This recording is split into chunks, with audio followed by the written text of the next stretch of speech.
Arkady Gaida.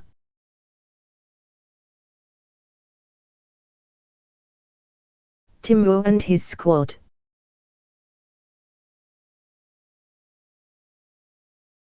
It was all of 3 months since Colonel Alexandrov, the commanding officer of an armored unit, left home.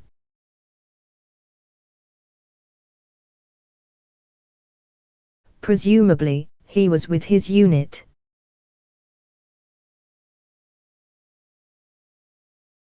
In the middle of the summer he sent a wire home advising his daughters Olga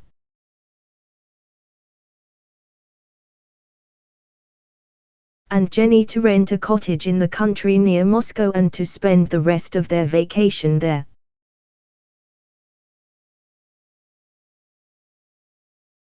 Jenny stood leaning on the handle of her broom in front of Olga, her print headscarf pushed back, and scowled as her sister issued instructions.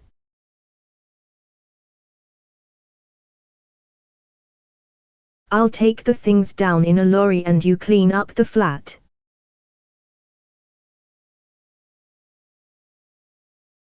It's no use frowning and pouting.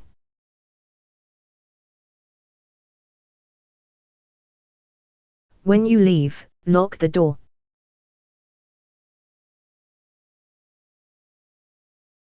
Return the books to the library.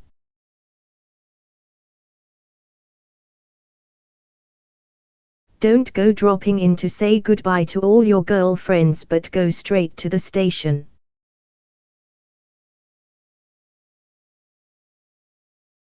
From there you will send Daddy this telegram.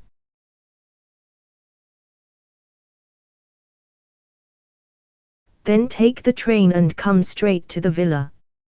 Jenny, you must do as I tell you.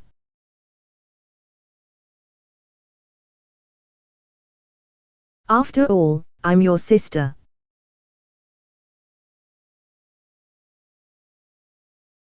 And I'm yours.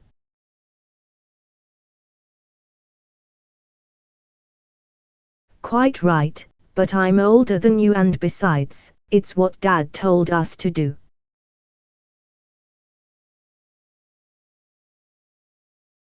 When Jenny heard the engine of the lorry start up in the yard, she heaved a sigh and glanced around the room.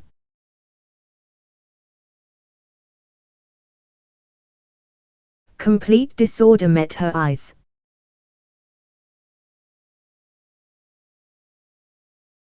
She went up to the dusty mirror in which was reflected the portrait of her father on the opposite wall.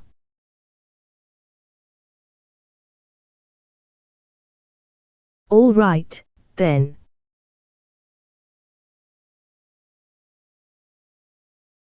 Granted, Olga was older and had to be obeyed for the time being.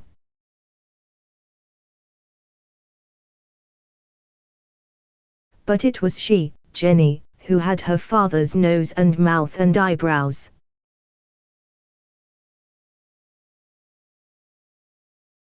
And, most likely, it would turn out to be she who had inherited his character too.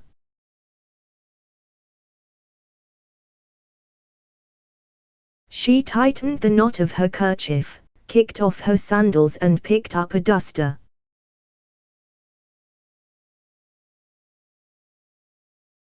Then she whisked the cloth off the table, set a pail under the tap, grabbed the broom and swept a pile of rubbish toward the door.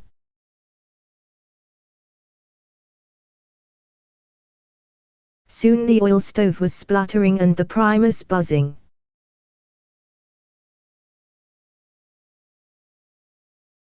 The floor was flooded with water.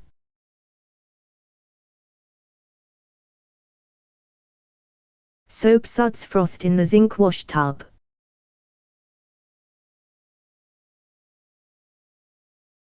And, outside, passers-by gaped up at a barefoot girl in a red sundress standing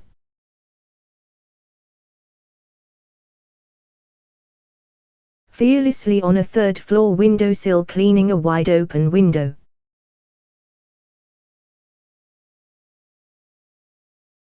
The lorry sped along the broad, sun-flooded road.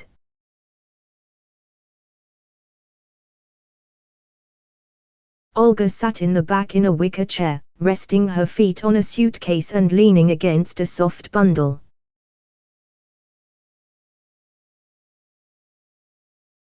On her lap a reddish-yellow kitten was playing with a bunch of cornflowers.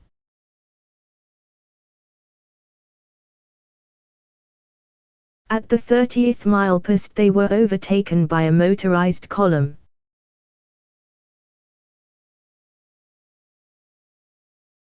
The soldiers, who sat in rows on wooden benches, the muzzles of their rifles pointed skyward, were singing lustily.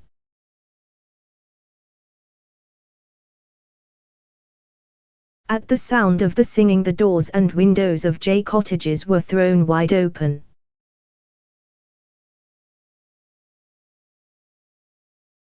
Excited children tumbled out over fences and through gates.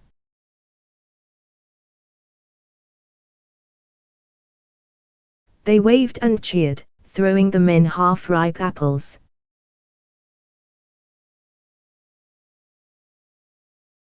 And before the column disappeared from view started games of soldiers.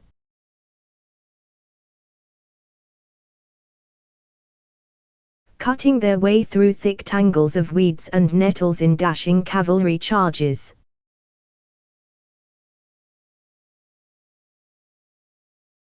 The lorry turned off into a sprawling holiday estate and came to a stop in front of a small wooden house with ivy-covered walls.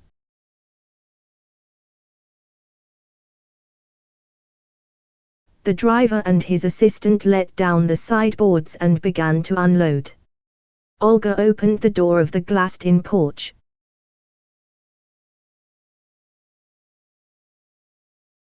From here there was a view of a rambling, neglected garden.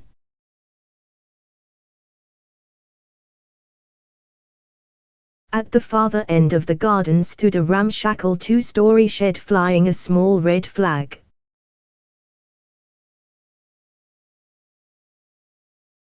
Olga returned to the lorry.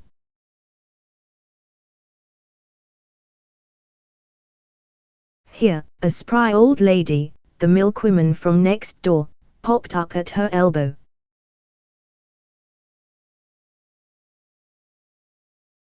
She had come to offer to scrub out the cottage and to clean the windows.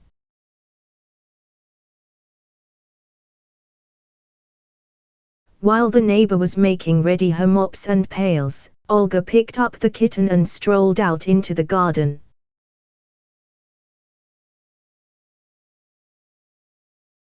Warm blobs of resin glistened on the trunks of the cherry trees.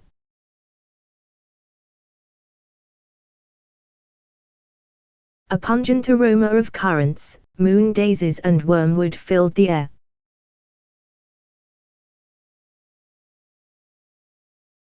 The mossy roof of the shed was full of holes.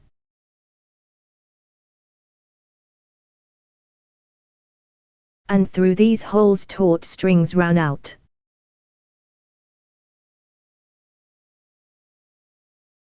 And disappeared into the foliage of the nearby trees.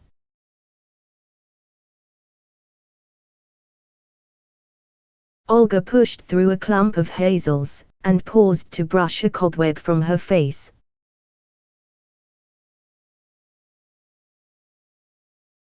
What was that?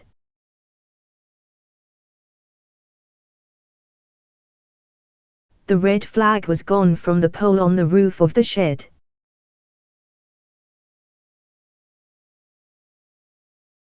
Now Olga caught the sound of rapid, anxious whispering.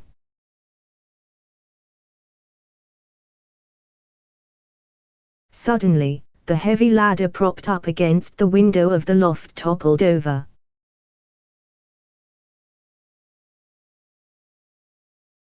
Breaking some dry branches in its fall and crushing the burdock as it thumped against the ground.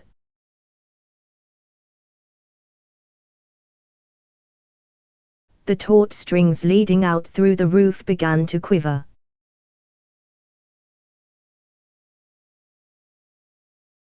The frightened kitten scratched Olga's hands as it somersaulted into the nettles.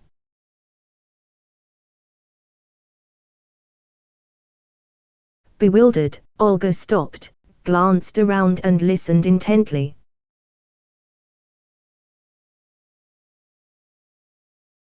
But neither up the trees, nor beyond the fence,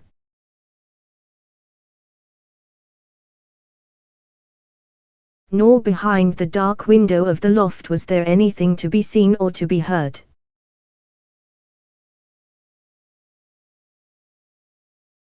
She returned to the porch.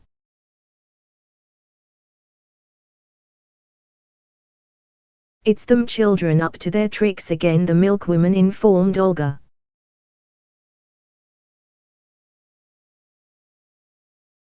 "Yesterday they shook all the apples off 2 trees in our neighbor's garden, and broke some branches off a pear tree too.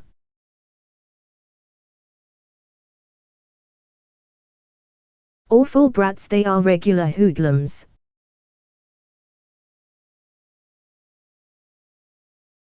I saw my boy off to the army the other day, dearie.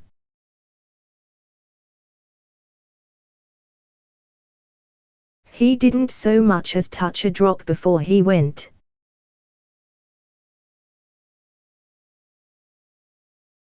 Goodbye, Mom, he says, and off he goes whistling, the darling."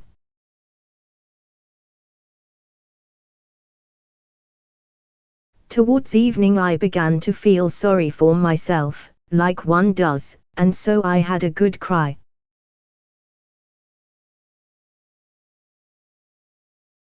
I woke up in the night feeling as if somebody was snooping around in the yard.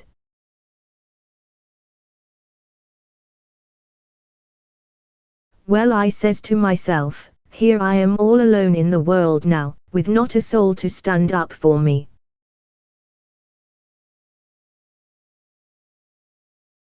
It doesn't take much to finish off an old woman like me, you know.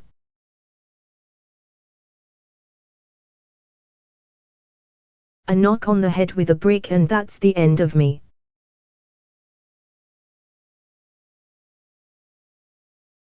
God was merciful, though, and nothing was stolen.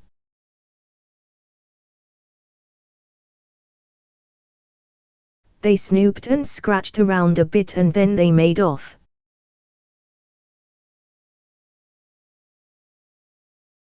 I had a barrel standing in the yard made out of oak. It is, takes 3 men to shift it well.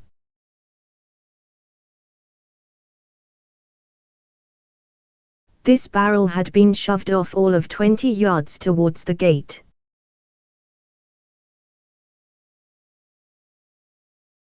And that's all the story.